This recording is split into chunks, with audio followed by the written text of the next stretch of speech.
Well, lawmakers approved legislation for a new bridge over the St. Croix. Now it's headed for President Obama's desk. He's expected to approve the new 4-lane span connecting Oak Park Heights and St. Joseph, Wisconsin. It will replace the old Stillwater Lift Bridge. Thursday, Congress finalized its approval of the $700 million bridge project. Critics argue that it was too expensive and might hurt the environment, but supporters say it will bring an economic boost to the area and ease congestion.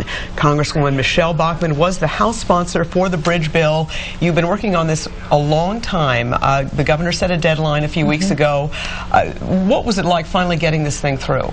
Absolute elation. It was a thrill. It was nip and tuck right until the very end of the vote. We had no idea. It was a very high bar. I had to get 2/3 of the members of the House of Representatives to vote yes for this bridge on Thursday, and we did. Our office worked extremely hard. I want to thank everyone involved in this, but this is 435 members, and through the powers of persuasion, we even got former Speaker Nancy Pelosi to vote for the Stillwater Bridge. So we're really excited. It was a wonderful bipartisan effort, and it will be done. As soon as the vote was over, I called Transportation Secretary Ray LaHood, and I said, Mr. Secretary, will the President sign this bill after this effort? And he said, Michelle, I love this project. The President will sign it. So I asked if I could be there for the signing ceremony just to make sure it isn't invisible ink. I want to make sure that this is going to get done.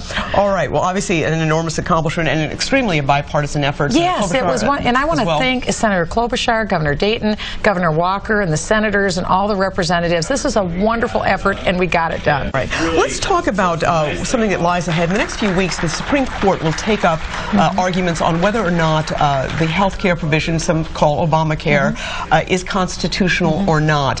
You are already a headliner at numerous rallies that are planned in advance of that, and we were talking before the show that you're actually hoping to be in the Supreme Court chamber when the arguments happen? I am. I have a letter requesting a seat in the Supreme Court chamber. Cameras are not allowed in the Supreme Court during oral argument, but I've asked to be there. I'm the chief author of the bill to repeal Obamacare, and I led the effort prior to its passage opposing Obamacare. I brought 40,000 Americans to the Capitol to oppose this bill. This is highly controversial. It's the signature effort of President Obama during his term in office, but it's directly led to increased costs for people across the board, and eventually it will mean denial of care for many Americans. So I want to make sure that this is repealed, but this will be extremely important. The Supreme Court could possibly declare the bill unconstitutional. My goal is to be in the chamber to hear what these arguments will be. You know, there are some provisions of this measure, though, that are very popular. One of the most popular is the one that allows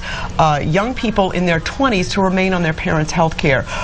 Is there any part of this measure that you do support? I mean, do you think that, for example, is a good idea? Well, I think these are measures that should be done on a state-by-state basis. If a state wants to allow for that, they should. This is not the province of the federal government to force all 50 states to come under whatever the federal government says. And what we've learned from Obamacare is that it isn't even a department. It's one person.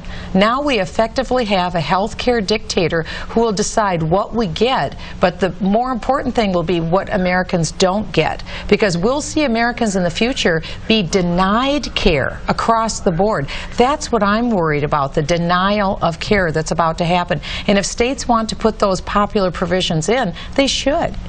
Let me ask